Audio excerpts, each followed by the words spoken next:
નમસ્કાર દર્શક મિત્રો, આપ જોઈ રહ્યા છો ગુજરાત 20 ન્યૂઝ। હવે જોઈએ અગત્યના સમાચાર। કેલિયાવાસના ગામની રણછોડરાય મંદિરેથી ચોથી ભવ્ય અને જાજરમાન રથયાત્રા નીકળી। કેલિયાવાસના ગામે આવેલ શ્રી રણછોડરાયજી મંદિરેથી આજ રોજ અષાઢી બીજ નિમિત્તે શુક્રવારે સવારે 10 વાગે ભગવાન જગન્નાથજીની ચોથી ભવ્ય અને જાજરમાન રથયાત્રા નીકળી હતી। આ રથયાત્રાને ધોળકાના ધારાસભ્ય કિરીટસિંહ ડાભી અને પૂર્વ કેબિનેટ મંત્રી ભૂપેન્દ્રસિંહ ચુડાસમાએ પ્રસ્થાન કરાવ્યું હતું। આ રથયાત્રામાં 3 રથો સામેલ થયા હતા, જેમાં ભગવાન જગન્નાથજી, બલરામજી અને સુભદ્રાજી બિરાજમાન હતા। આ રથયાત્રામાં કેલિયાવાસના ઉપરાંત આસપાસના ગામોના લોકો અને કલીકુંડ વિસ્તારના લોકો મોટી સંખ્યામાં જોડાયા હતા। ઠેર ઠેર આ રથયાત્રાનું ઉમળકાભેર સ્વાગત કરવામાં આવ્યું હતું। શ્રદ્ધાળુઓએ દર્શન કરી ધન્યતા અનુભવી હતી। આદિત્ય સોસાયટીની બહેનો દ્વારા રોડ ઉપર રંગોલી કરવામાં આવી હતી।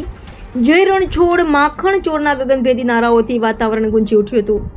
વિવિધ સ્થળોએ સેવાભાવી લોકો દ્વારા ઠંડા પીણા અને નાસ્તા સહિતની પ્રસાદની વ્યવસ્થા કરવામાં આવી હતી।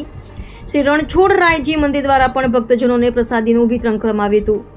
ધોળકા રૂરલ પોલીસ દ્વારા આ રથયાત્રા સંદર્ભે જરૂરી પોલીસ બંદોબસ્ત ગોઠવવામાં આવ્યો હતો। આ રથયાત્રા તેના નિર્ધારિત રૂટ ઉપર ફરીને સાંજે નિજ મંદિરે પરત ફરી હતી। આ રથયાત્રાને સફળ બનાવવા માટે આયોજકો, સ્વયંસેવકો વગેરે જહેમત ઉઠાવી હતી। ગામ કેલિયાવાસના, તાલુકો ધોળકા, જિલ્લો અમદાવાદ।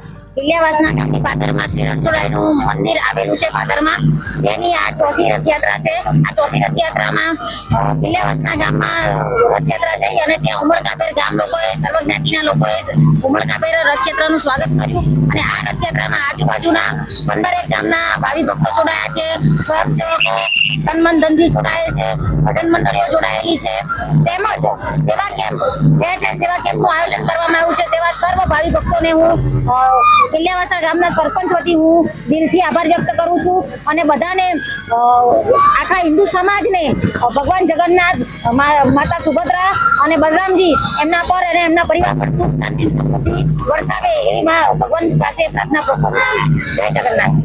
ગુજરાત 20 ન્યૂઝ ધોળકા। દર્શક મિત્રો, ગુજરાત 20 ન્યૂઝને લાઇક, શેર, સબસ્ક્રાઇબ કરો, બેલ આઇકન પ્રેસ કરો, જેથી આપને નોટિફિકેશન્સ મળતી રહે।